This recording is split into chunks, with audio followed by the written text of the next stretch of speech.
The baseball world is buzzing around the possibility of season starting in May, and honestly, I wouldn't be opposed. The MLB responded in a statement yesterday that this is one of several contingencies being considered. Baseball beginning in May and all 30 teams playing in Arizona brings up a lot of questions, like how long would teams need to prepare, how many games would be played a day, and can everyone really handle the heat, the Arizona heat, that is.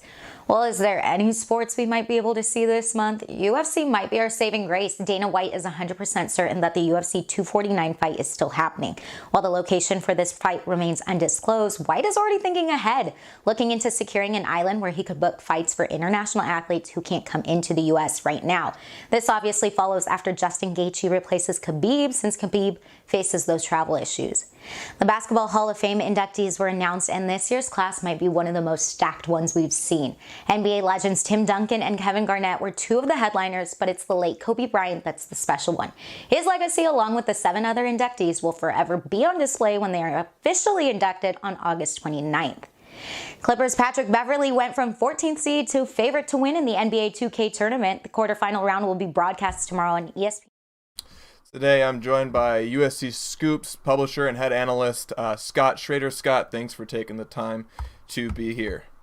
All right, man. Good to be here. So Scott, we've seen a lot of stuff happening with recruiting, both on the football side and basketball side. I want to focus on the football side first. What kind of grade do you give USC right now with what they've been able to do with recruiting?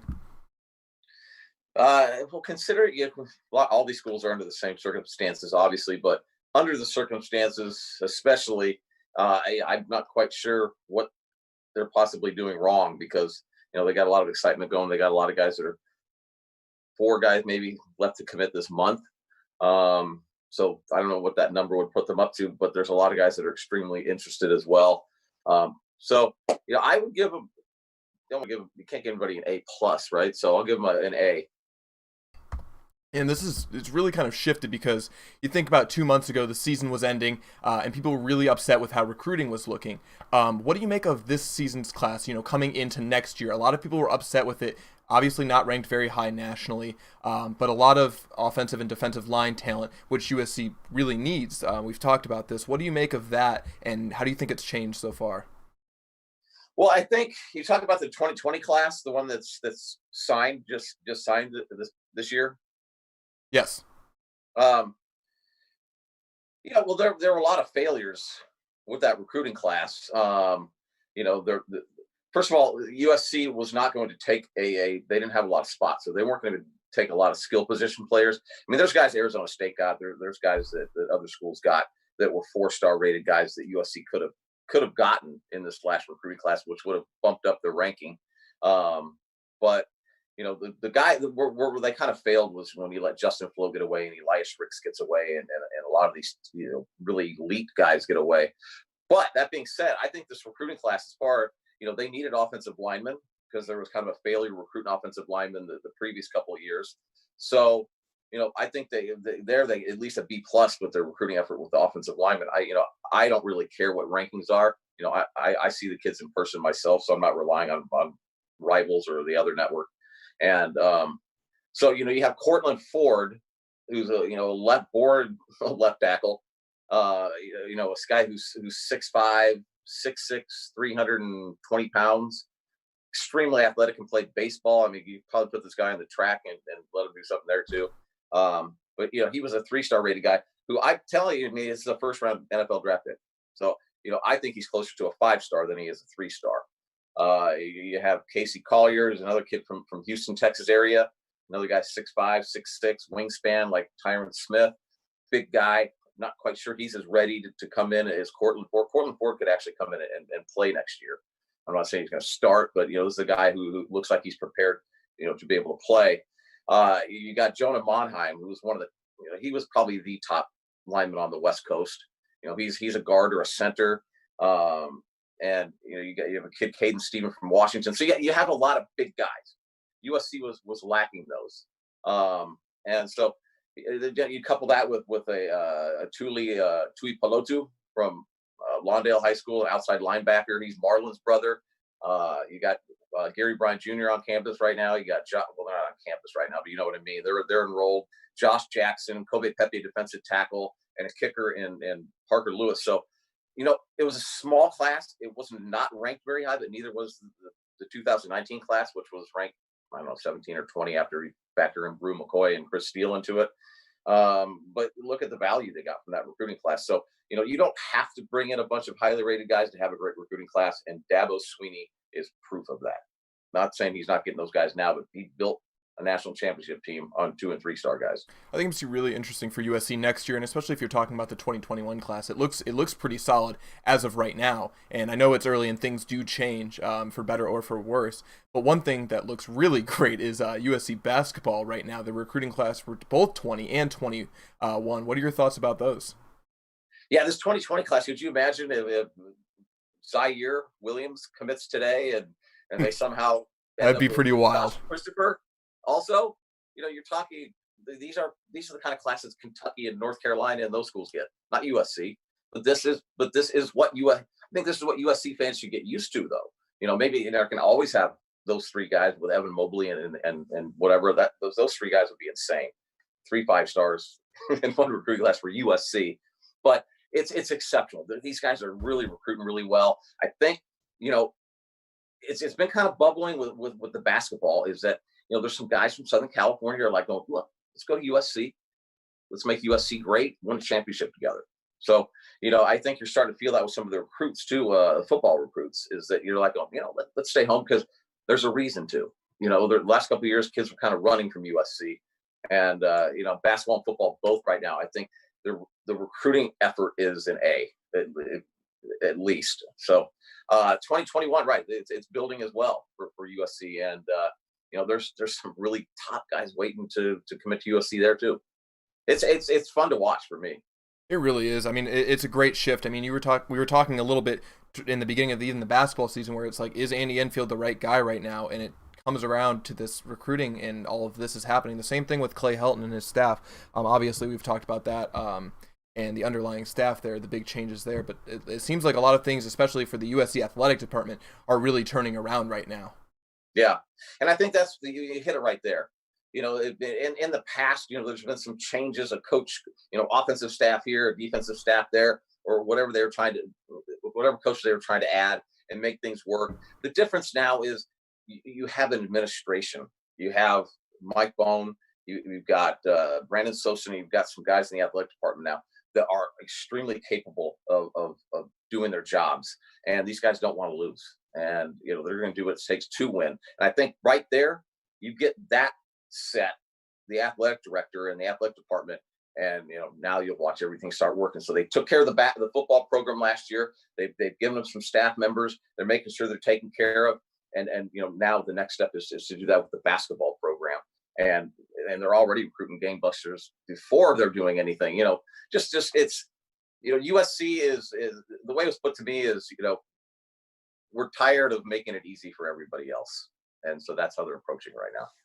Gotcha. Scott, always great talking recruiting with you. I want to spring one last question. We're going to get to this later in our show for our debate. While you're quarantining, while you're stuck at home, what is your favorite sports movie of all time, the best one of all time?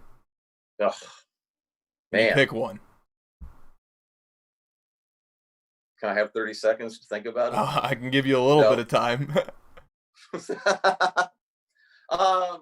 Man, it's like I always got a kick out of those movies like Major League and stuff like that. The comedy sports movies. So I just can't think right now. But there's a bunch of really good ones. Well, Major League's a fantastic movie, so we'll leave it at that. But thank you, Scott. Thanks for taking the time to sit and chat with us. I'll see you later. All right, guys. So once again, that was Scott Schrader from USC Scoop. Thanks, Scott. All right. See you soon. So we'll move back into our regularly scheduled programming right now. That was Scott Schrader of USC Scoop. He is the recruiting guru if you're talking USC recruiting, football or basketball. But we're bringing back in the group right now. Guys, Aiden, Reagan, Trevor, good to have you back. Let's push on to our first discussion. And while you guys are discussing this, I'm going to try and get Aiden and Reagan in the right spot. But so we talked with recruiting with Scott. They landed, USC football landed a bunch of really great recruits, hard commits now. Guys, what grade are you giving USC football right now? I'll go ahead and give them an A minus. I mean, I think that I really admire the work they're doing during this quarantine. It's not an easy time to recruit. It's technically a dead period. No one can see the campus. No one can see USC. So the fact that they've still been able to get some blue chip recruits is really impressive. And I think it's all been through social media. That's the way we're kind of all connecting as a world right now. And it's what USC coaches are doing. They're hyping each other up. They're hyping up the recruits. And I think it's those kind of little things that matter at the end of the day. Yeah, I go pretty similar grade. I'm going to say it's a B plus. I dropped them down a little bit from where Trevor is saying for two reasons. One, we're not through the cycle yet, and we don't know if these guys are going to stick around. It's tough to give an A before you know kind of how everything is going to turn out. And then also, I need to see a little more recruiting outside of the state of California. Obviously, they went to Texas for the running back, but I need to see them get out of California a little bit, even as they're trying to take back California. But it's really encouraging that they've definitely expanded their class from this last season. There's a lot of offensive tackles, 3-star guys. You look at this class, there's people all over the field, including Jake Garcia at quarterback. He's huge. So for that variety, definitely B plus. They're doing very well right now. That's the only reason I didn't give it an A or an A plus is just because, they had a similarly good looking class around the same time last year, and then it all fell apart. So, and that was because of Clay Helton's job security. No one was sure if he was going to stick around. So I think if something similar happens, then this class could also drop off. Sorry, Reagan. Man, y'all are some tough graders, man. I'm giving you guys bad grades on Rate My Professor.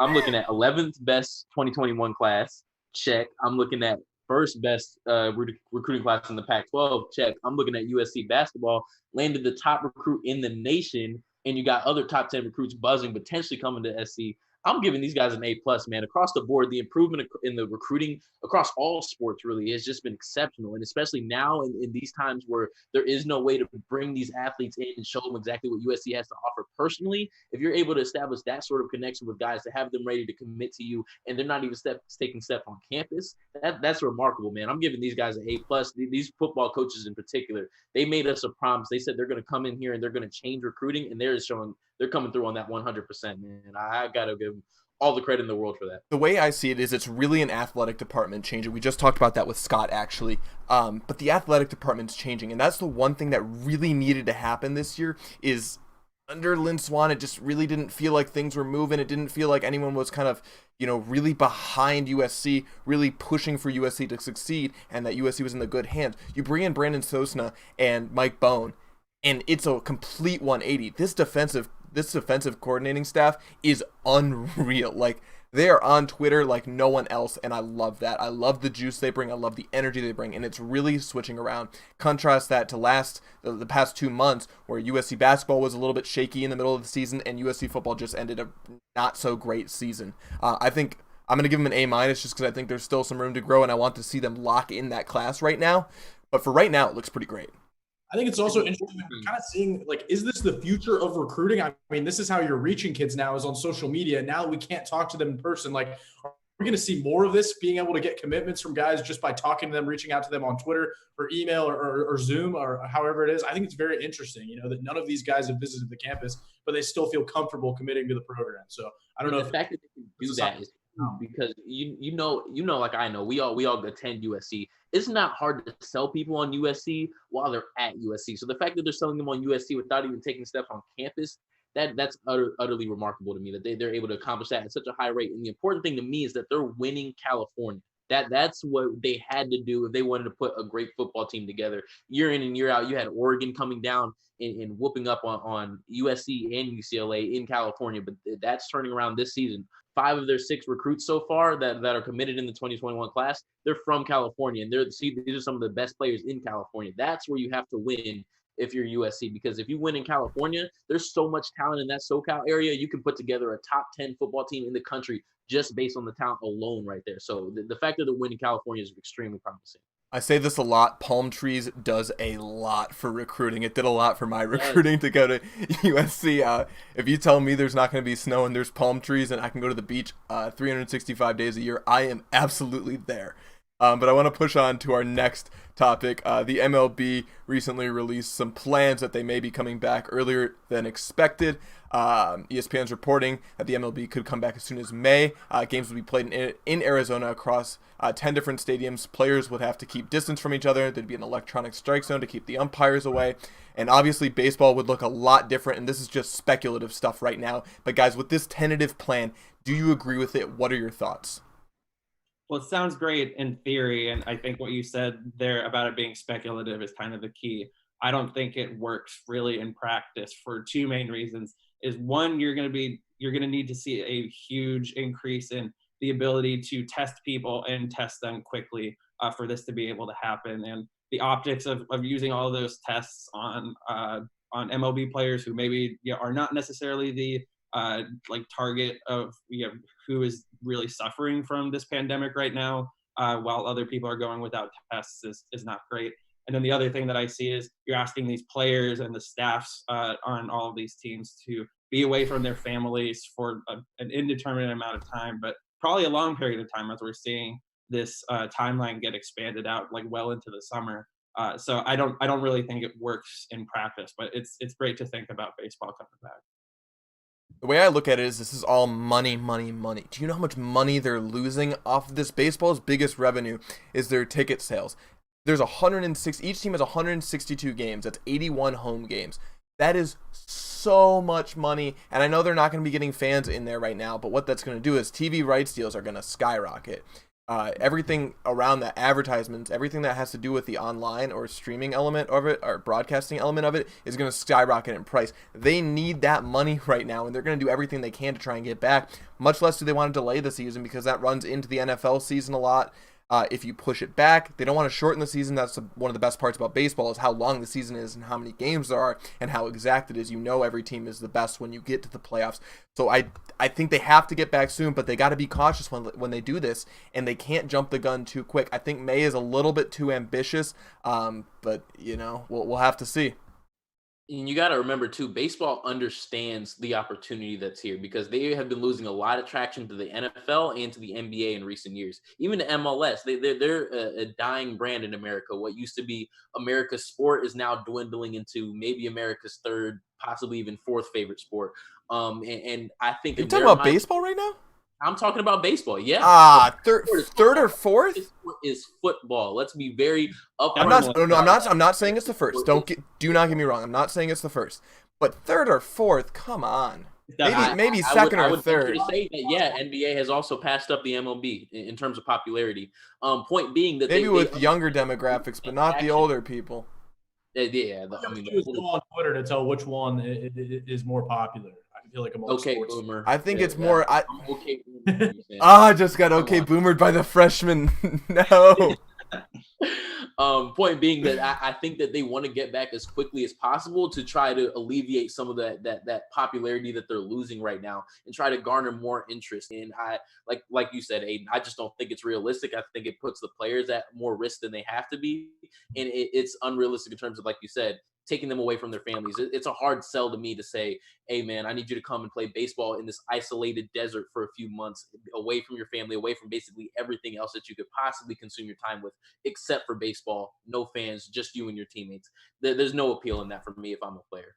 I'm all for this. I disagree. I am all for this just because the CDC seems to be backing it. And if the CDC says you have to take these measures, and if they follow those measures, I trust that. I mean, they're the ones making decisions. This isn't some president saying, oh, we're going to have sports back by this arbitrary date with no information attached to it. This is the CDC. They know what they're doing. And I think the measures that they're going to take, no fans, players sitting in the stands 6 feet apart, an electronic strike zone, get the umpire out of there. I think all of those are very good measures that could keep players safe. The part that I don't like, though, is keeping players away from their families. I think not only is there some of a physical health risk, but I think there's a mental health risk that comes with that. When you're separating players from their families for that long amount of time, kind of putting them literally in a desert in Arizona, I wouldn't want to be stuck there for 4 to 5 months without any family or friends. So I think they need to find a way to alleviate that. find a way where, because I think, you have a lot of wives that travel with players. And, when you're coming off of a long away stretch, I think that's all they want to do is get back to their family. That kind of is what keeps them grounded. So find a way to connect the families, bring the families along too. Then I think then I'd be more. You just introduced so much of a risk if you bring the families along. I didn't know the CDC was backing it, and that definitely makes me a lot stronger in my stance that, it is. I still think you need to wait a little bit longer, like give it a more of a buffer period, because what's going to happen when they say, this is going to happen even more than on a sports level when they say, okay, everyone, you can go back to normal activity, and I don't know if they're going to say that, but then what you introduce is everyone going back out and socializing, and then you create a second, spike in cases. So then it's like everything we just did was, useless. But I think that's why we have to keep it just the players, and it sucks, but they're also under contract, and that's their job. So if their job says you need to come back, you got to come back. And the MLB needs to make money. So it's a harsh reality, and it sucks that they're going to be away from their family, but they're also away from their family from 81 games during the normal season. So, it's going to suck, but it's only going to be for like a month or so. Like, come on. What are we talking about here? You can't reliably say that, man. We don't know what the likely a month or so. No matter how long it takes, if they can do this safely, sports at their best are unifying. There's something we can get behind. The reminder that everything's going to be okay now that we're getting back to playing a game. You saw that with 9/11 with the Mets, Mike Piazza's game-winning home run, how much that unified the city, how much that got people realizing like things are going to be okay, things are going to get better. And I think by seeing the MLB, seeing games in action, it's not going to just be for money. It's going to be a unifying effect. It's going to get everyone on the same page again. It's going to get everyone excited for when things are going to go back to normal. And I think it's going to provide everybody in this country a little hope because things are pretty gloomy. Things are pretty freaking gloomy. How many games are in the MLB season? 162. 162, baby. 162 games, and it's a perfect number.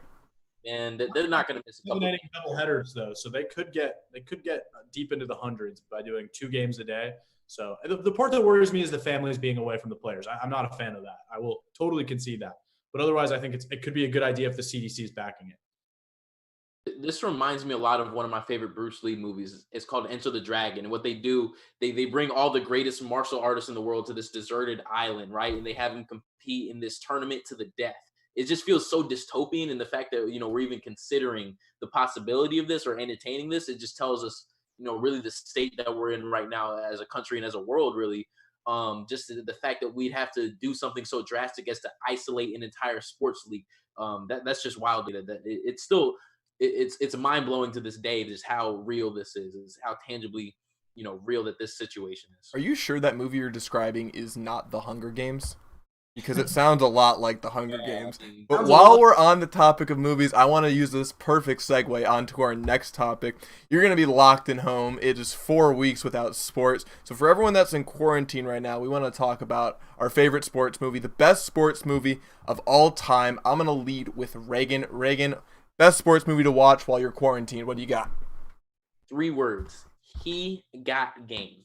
He Got Game. If you have not seen He Got Game, it is not only one of the best basketball movies, not only one of the best sports movies, it is one of the best movies that I've ever seen in my entire life. I've always been so enamored with this idea of the examination of the relationship between father and son through the scope of sports. And I think that's one of the movies that does it in the most interesting way because, no, spoiler alert, I don't feel like this is a spoiler, but that some people might view it in this light. But what you have essentially is this highly recruited high school prospect, and he's going through his senior season, and all these colleges are trying to come at him. And one of the colleges, what they do is they go get his father from prison to try to convince the prospect to go to their specific college. And that's basically following their relationship throughout the entirety of the movie and all these things that the prospect has to juggle. It's one of the more interesting storylines that I've ever seen in a movie, period. You have Denzel Washington, one of the greatest actors of all time. And you have Ray Allen, one of the best basketball players of all time, doing a pretty good job in performing in what's really the lead role for that movie. He's got some pretty good acting chops. If you haven't seen He Got Game, go put it on the top of your list. I think that's one of the best movies I've ever seen. But is it better than what Aiden has? I go for something that's pretty similar to Reagan's approach. I like a sports movie that also holds up as a movie itself and that accurately portrays how sports are actually played, similar to He Got Game. So I'm going with Creed from 2015, which is the best movie that I've ever seen that qualifies as a sports movie, but it's the best movie out of that group. So If you're not a fan of the Rocky universe, which is where Creed exists, basically it follows Adonis Creed, who is the son of former heavyweight champion of the world Apollo Creed, who was Rocky Balboa's opponent in the first 2 Rocky movies and became a huge part of that franchise.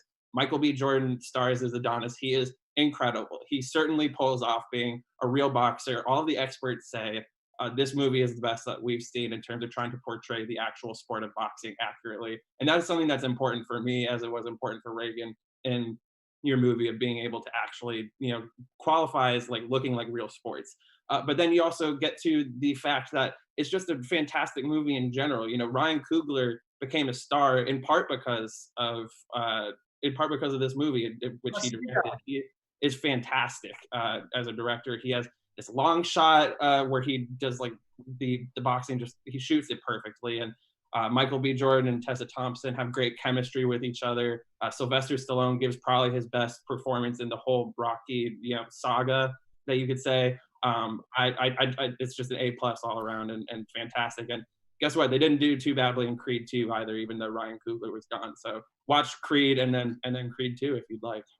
Trevor's disagreeing. Trevor, you have an unorthodox pick. Something you may not think of right when you think of a sports movie. What you got? As you pick some solid movies. Denzel Washington. I don't think he's one of the best actors. He is the greatest actor of all time. So some good choices. But sometimes I'm of the belief that the truth is way crazier, way more interesting than fiction. And that's why I'm going with Free Solo, the documentary that came out last year, as the best sports movie. No sports movie has ever left me so nervous, so anxious, so exhilarated. I mean, it's literally about a guy free soloing El Capitan in Yosemite, one of the largest open mountain faces in the entire world. I saw that movie a week later. I had to get to Yosemite, look at El Capitan for myself, and what a crazy accomplishment. The way they shoot it is incredible. I mean, the filmmakers literally risk their lives just to get some of these shots. It goes to a different level. You're not getting cheesy fighting montages, training montages with cheesy music. You're not getting a bunch of cliches. We've seen that basketball story over and over again. No, you haven't. But no, Trevor, listen. I got over and over. I got into climbing movies last year too. And right when Free Solo came out, I watched it. And I gotta tell you, it's not the best climbing movie out there. The Dawn Wall is a better movie. For those who don't know, free soloing is when you climb without any ropes, and he did that on a very hard part of El Cap, right? Now, the Dawn Wall is the flattest mountain surface, going up in the world. And yes, he did it with ropes, obviously, because he would have died if he didn't multiple times over. But the Dawn Wall is so much better. You know why? Because so many people have climbed that other wall. So many people have climbed the wall that Alex Honnold climbed. But the Dawn Wall, there has only been one person that's climbed it in the entire world. Man, come on, that's loser stuff. To use a rope, I mean, come on, you got to watching people risk their lives. That's But that's not my sports movie pick. I'm gonna go with a homer. I'm from the Midwest. I grew up playing hockey. I gotta stick to my guts here. Miracle, greatest sports movie of all time. I'm telling you why. It is everything you want. It is adversity. It is political. It's during the Cold War. The U.S. team had to pull together a ragtag team of college kids because they couldn't use NHL players due to disagreements. So it is a great movie. There, look at the American flag right there, bringing it out. If you don't like Miracle, you're not American. I'm telling you that. It is. Oh, whoa! You're not. You can't. I'm not saying you have to say it's the best movie of all time, but if you watch Miracle and you don't like it, there's something wrong with you. It is amazing. Be a part of our citizenship test? I think it should. You should have to recite Herb Brooks' speech word for word in order to become a citizen in the U.S.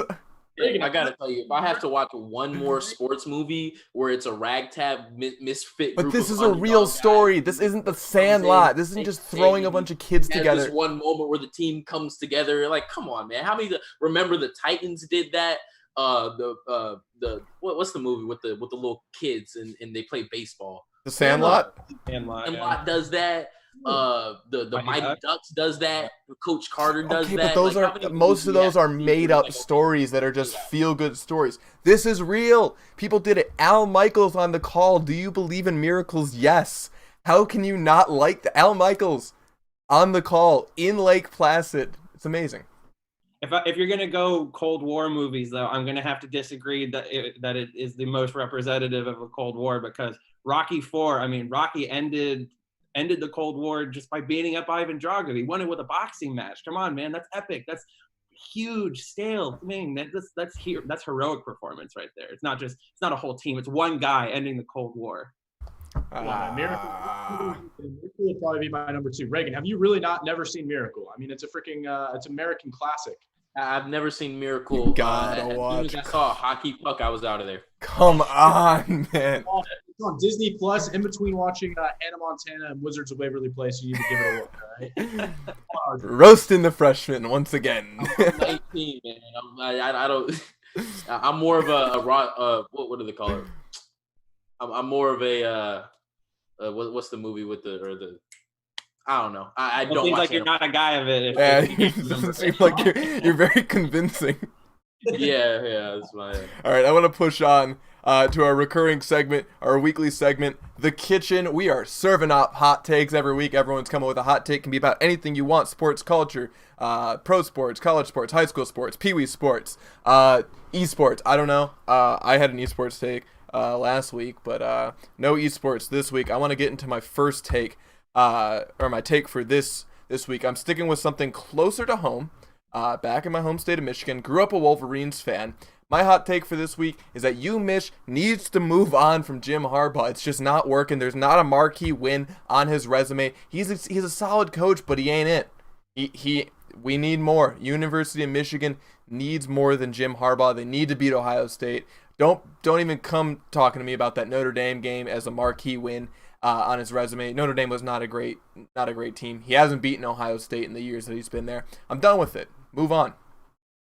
Sam, I'm going to throw some numbers at you right now. In the 7 seasons before Harbaugh got to Michigan, they were 46-44. That's 51%. That's what Aiden gets when he takes a Marshall exam. Come on, man. Okay, but first of all, Aiden's not in Marshall. But taking a couple classes there. But you have to look at this. Just because Brady Hoke and Rich Rod were not good doesn't mean that Harbaugh is supposed to. You can't just be complacent with that now. You haven't even let me finish my take. They had 46 wins in 7 seasons with Harbaugh. They have 47 wins. They're 47-18. That's 72%. By every measurement, that is elite. I don't know who you think you're going to get. Rich Rod came from West Virginia. He was hyped up. Brady Hoke was hyped up. Neither guy was obviously the guy. I think Harbaugh is one of the 10 best coaches, not just in college football, but in America. He completely made Stanford what it is. He brought the 49ers to an elite level, to an NFC championship. So if you can't win with Harbaugh, who are you going to win with? That's my question. Who could you possibly I don't know, win with? someone else.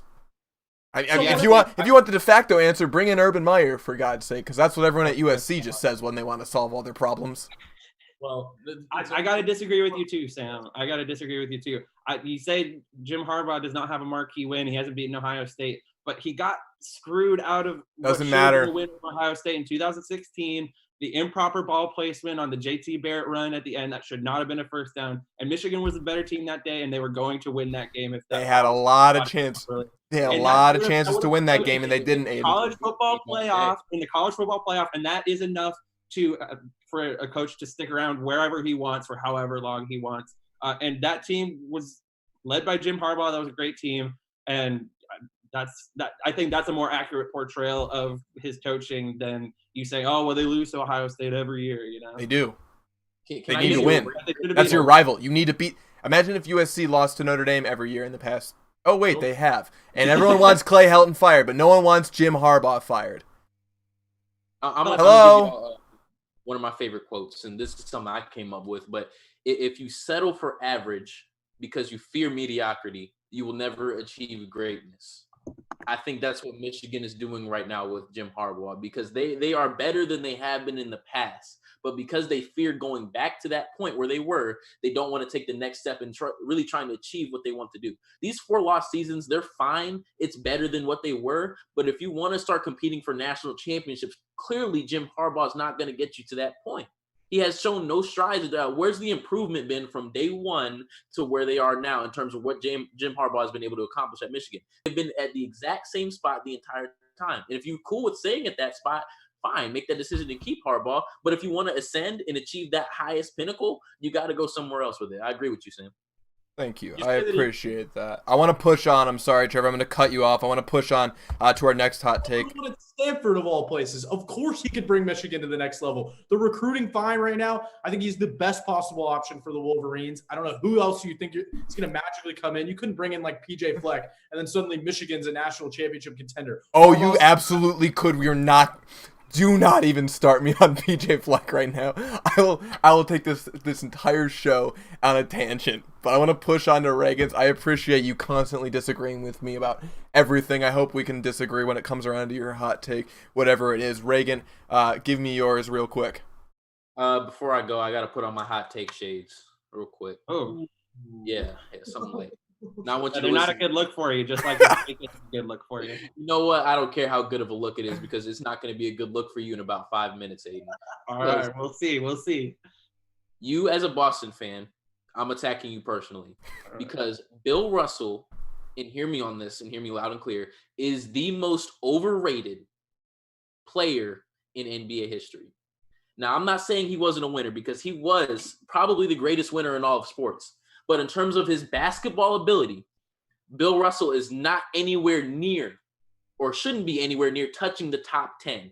There's no argument that Bill Russell and Shaquille O'Neal should even be in the same atmosphere or whatever you want to call it in terms of basketball skill. Because I sat down because I've been saying this for a long time, but I'd never seen any Bill Russell highlights. So I sat down last night and I said, if I really want to say this on the show tomorrow, I have to at least have seen some Bill Russell highlights. And it confirmed everything that I ever thought about Bill Russell.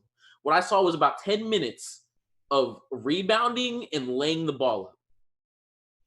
He would have been Dennis Rodman in any other era other than the one he played in. The only reason dunk yet. No one even knew it was possible yet. What's up? No one even knew dunking was possible yet. Come on. Wilt Chamberlain was fully aware that dunking was possible. I tell you that. He was fully aware. Come on. Hey, let me pull Trevor Denton and throw some numbers at you, Reagan. And all of these are based on the fundamental concept that basketball is a sport where stars matter. And if the overall, talent on the team is relatively equal, whichever team has the best player is going to win. And I think that is a perfectly reasonable assumption to make. Now, let me throw some numbers. But your assumption, it's based on the fact that everyone has an equal team. What the Celtics had was a team full of all-stars and future Hall of Famers at the time because there was no free agency and those players didn't have any autonomy. They couldn't go anywhere but Boston. They had to stay what was it? Casey Jones, Bob Cousy. His team was stacked. Of course they won as many championships as they did. All right, so let me tell you about your assumption about that because I have the numbers on it. You compared him to Wilt Chamberlain, correct? And I think we all know Bill Russell won 11 championships. Wilt Chamberlain won 2. First of all, that's my first number. That's very, Wilt Chamberlain didn't have anywhere near as much talent around him that Bill Russell did. Bill Russell had 4 teammates in the top 50 at 50 team. So 50 years into the NBA season, they made a team with the best 50 players in the league's history. Bill Russell had 4. Wilt played with 6. Let's talk about All-Star games. Bill Russell's teammates at the same time, that number comes without Bill context. Russell's Did they teammates play were with each other selected at to 26 All-Star games. All right. Wilt Chamberlain's were selected to 24. The idea that Bill Russell had this way better team than Wilt Chamberlain is completely misguided. The numbers don't back it up. The point is that over the course of Wilt Chamberlain's career, sure, but what I'm saying is the talent was concentrated when it came to Bill Russell. It was all on his team at the same time. Wilt had he had talented players come and go, but he never at any point in his career, I think we'd be misguided to say that at any point in Wilt Chamberlain's career, he had as much talent on one team that Bill Russell had for his entirety of his career. The numbers don't bear that out, but let me move on then, because Wilt Chamberlain didn't make. If your argument is true, which is not, why was the guy traded twice? If he was Wilt so Chamberlain? Good, why was he traded twice? Why did Jerry West, who played with Wilt Chamberlain, say the following? I don't want to rap Wilt because I believe only Russell was better, and I really respect what Wilt did. But I have to say he wouldn't adjust to you. You had to adjust to him. That is someone who played with Wilt Chamberlain saying Bill Russell was better. That is Jerry West, one of the greatest players of all time. There's no debate here. Everybody at the time said Russell was better. Russell beat Chamberlain every single time that they played nearly in the playoffs. Aiden Reagan. I gotta cut you guys off. No debate here. I gotta cut you off. We gotta push on to our last. 7-foot tall basketball player.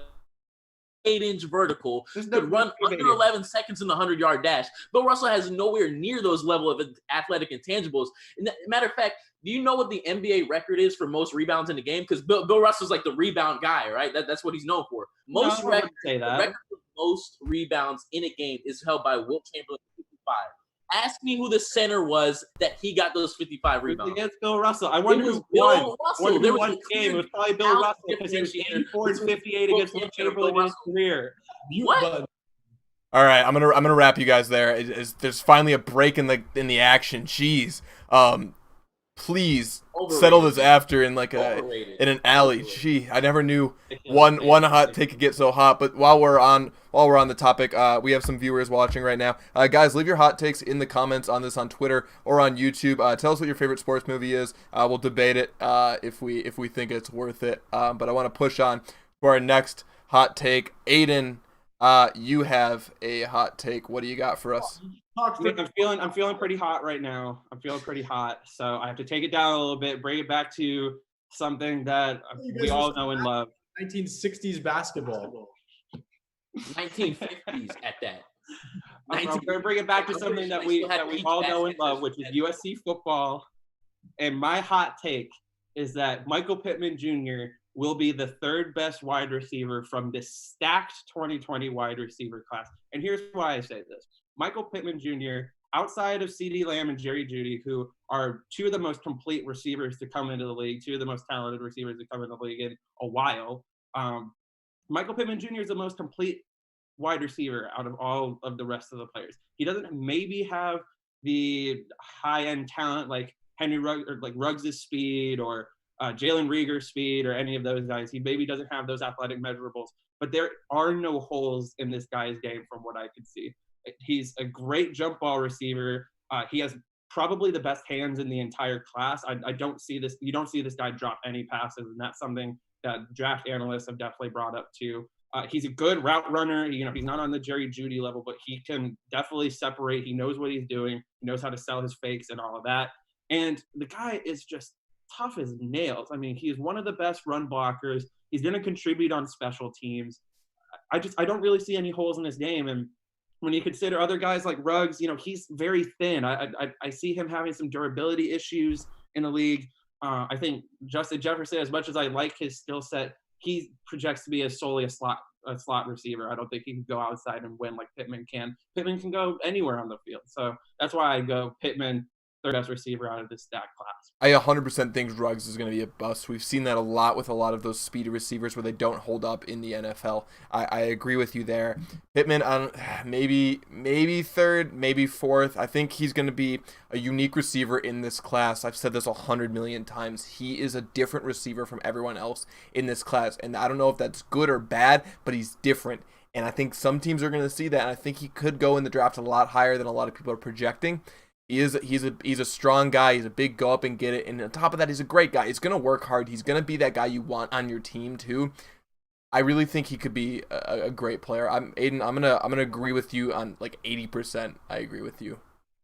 There's just too many great receivers in this class, man. I project Pittman to be a very quality NFL receiver. I think he'll be very, very good. But to say that he's top 3 in this particular class, there's just no way. I mean, Jeudy and Lamb already off bat. That's not even a question that they're better. And then you look between Jefferson, you look between Ruggs. I personally love Denzel Mims. I think he's going to be a baller. There's just too many other receivers to definitively say that Michael Pittman is going to ascend above all of those guys. So like I said, I do think he'll be very, very good. But top 3 in this class, probably not. And to be top 5, 6 in this class, I still think that makes you a quality NFL receiver. It's just with the talent that exists right now in this 2020 class, that's a bit of a stretch. I think 10 years ago, your take would have been good. I think Michael Pittman was kind of like a receiver, kind of an old school receiver, you know, jump balls, fade routes. And I think he's still going to have a good NFL career, also helped by his ability on special teams. But I think now the game is so much more wide open. Route running is really the most valuable trait you can have. We see that with guys like Hopkins, Keenan Allen, Michael Thomas.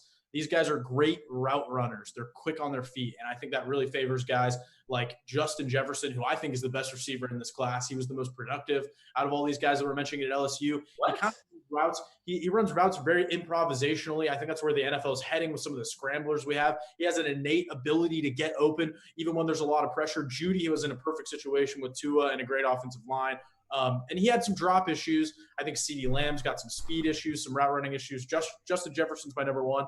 And then I didn't like something you said, Sam, about Henry Ruggs. Just because he's fast doesn't mean he's going to be a bust. He's so much more than that. He has the ability to make people miss in the open field. He has the ability to make the jump ball. I think Michael Pittman's going to have a solid end. Again, there are so many talented guys in this class that are just going to simply be better than him. I'd even put Laviska Shenault in that category just because of the durability. Better than Pittman? There's just so much to unpack there, dog. Do you think better than Pittman?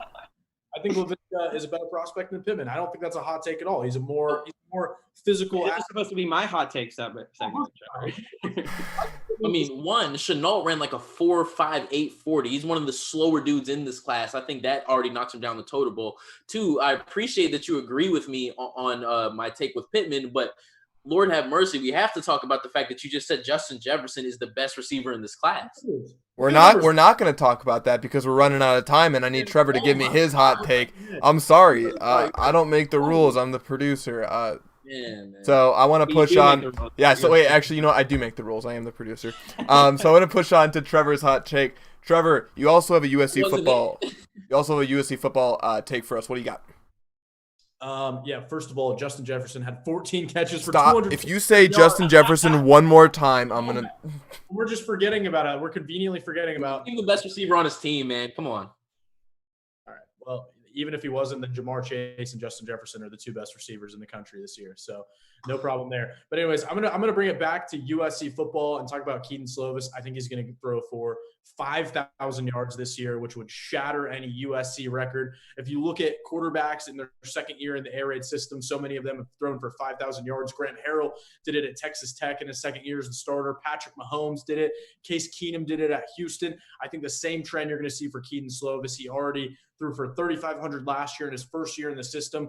Graham Harrell has said time and time again, players really make their most leap of improvement from their first to second year in the air raid. I think you're going to see the same thing with Keaton Slovis. And that 5,000-yard season is going to result in a trip to New York where he will be a Heisman finalist, probably with Justin Fields and Trevor Lawrence. I think it's going to be a great year for the quarterbacks in college football. I don't think there's much way that Trevor Lawrence doesn't win the Heisman next year if he kind of continues what he's doing. This year, and it didn't happen. So that's not the argument. What I want to get back to is I think Keaton Slovis will have a fantastic season. I'll even go as far as to say, yeah, I think you're right with your take of 5,000 yards. But the one thing you gotta watch out for is he's coming off an injury. A lot of people forget that just because it was the last game of the season and it was a blowout anyways. But he's coming off that injury. He didn't look super great coming back in spring practice. I know it was only one. We only got to see one thing, but his spring practice is cut short. He's gonna have to rehab, not with the team. He's gonna have to get back into the swing of things by himself, and I'm worried about that. I love Keaton. I think he's a fantastic quarterback. I think he's the truth. I think he is going to lead USC very far next year. But one thing you got to watch out for is he's coming back, and I think a sophomore slump is entirely possible. So it's one thing you have to watch out for, and I think there's a element of variability and unsureness, I think, that you're not taking into account with this take. I think it's a fair take to have. I think it's a good hot take, but it worries me. Yeah, he's got to stay healthy too. That's the number one thing. I guess that's the one caveat that I have. But if he does stay healthy and plays in every game, I mean, we saw what he was able to do over the last half of the season. I expect we're going to see a lot more of that. And I think the receiver class is going to be a little addition by subtraction. You lose Michael Pittman Jr., but you're adding Kyle Ford and Brew McCoy. I think it's going to be even better than the year before. I think this offense is going to explode if given the chance. You got Gary Bryant too. Don't forget about him. And hopefully, some running backs coming back, Marquise Stepp coming back. If they can stay healthy. Yeah. I think it's very much in the realm of possibility. 5,000 yards. Trevor, this is probably the most sane thing that you've said over the past 10 minutes. that might be the one I can most get behind. Even though you're going to be so happy, you're going to be thanking me. Man, I out of everything, I might be able to get behind that one the most. But in terms of how that might actually go down, I think 5,000 yards might be a bit of a stretch. but I don't think it's outside of the realm of possibility, especially when we look at some of the numbers that he put up last year. I mean, it was 400-yard game after 400-yard game after 400-yard game. If that trend keeps up, I don't think it's outside of the realm of possibility. 5,000 yards just might be a bit too much to reach for, but hey, who knows? The durability, I'm going to have to disagree with you, Trevor, and the durability was my main concern. However, I think there are two things that you guys are not taking into account right now. One is the schedule. First of all, starting with Alabama, if USC loses by 20 or 30 points, and it's a similar situation to the 2016 game, I think that knocks Slovis out of the Heisman contention immediately. It's that easy to fall out of that contention with how competitive it is to get to the top there. And then Trevor, you mentioned the running backs as potentially a threat in the passing game. Well, how about this? Maybe the reason that Keaton Slovis threw for 400 yards every game last year is because they were down to their fifth string running back by midway through the season. I think Graham Harrell is going to try to run the ball a little bit more, protect Keaton, who, like we said, has had some issues with injuries, and you try to limit his dropbacks and how many times he gets hit. And I think they run the ball more. And I think he'll be very good, like Sam said, but I think 5,000 yards, and especially the Heisman finalist thing is I think it's pie in the sky. I'm telling you, I mean, honestly, if we're talking about Keaton getting a Heisman finalist, if he even gets to that stage, it feels like he's going to have a pretty convincing season to actually have a shot at it, because you're going up against, I mean, look at USC's non-conference games this coming season, right? Alabama and Notre Dame, like, hello, it doesn't get harder than that. And obviously the Pac-12 has some easy games in there. But by no means, there's Oregon too, though. At Oregon's going to be a tough game. At Utah's always tough there.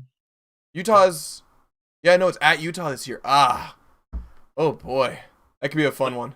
I think that this offense, when executed perfectly, is a real equalizer against bigger, stronger, faster teams. When you're getting the ball out quickly, like Keaton Slovis started doing towards the second half of last season, I think he can put up big numbers against Alabama. It's all a matter of, does he have enough time, and are his receivers getting separation? So I'm not too concerned about that. I'm a little concerned about the durability. He took too many big hits last year. The offensive line needs to do a little bit better. But also, I don't throw around 5,000 yards lightly. I mean, it's only happened once in Pac-12 history. It was Anthony Gordon last year at Washington State. It's crazy that he was the first Washington State quarterback to do that with how many yards they put up. But I think Keaton Slovis is more talented than any quarterback we saw at there. I think he's very similar. He reminds me a lot of Graham Harrell when Graham Harrell was at Texas Tech, and he took down Texas in that incredible game. And he just had that complete mastery of the offense. But it didn't happen overnight. It's not going to happen overnight for Keaton Slovis. But with one season under his belt and an entire offseason of preparation, that I think can get the job done. Well, I'm gonna wrap things up there because I sense everything's kind of coming to a close. Guys, thank you for taking the time to be here. As always, that's going to do it for Sports Scene Season 11, Episode 9 on April 8th of 2020. We're bringing you quality sports content every week through this quarantine. Even though sports aren't happening, sports journalism still is. So thank you guys for tuning in. You can find us on the web at uscannbergmedia.com. You can find us on social, Twitter, Instagram, Facebook, at ANN Media Sports. That's ANN Media Sports. We're doing this show every Wednesday at 1 o'clock. One thing we're going to tease is we're going to be doing a draft special. So we'll have a draft special show coming up too, right before the draft starts, possibly during the draft. We'll have to see if we can get everything working. So stay tuned for that. Thank you again for tuning in. Signing off, I'm Sam Arslanian from Annenberg Media.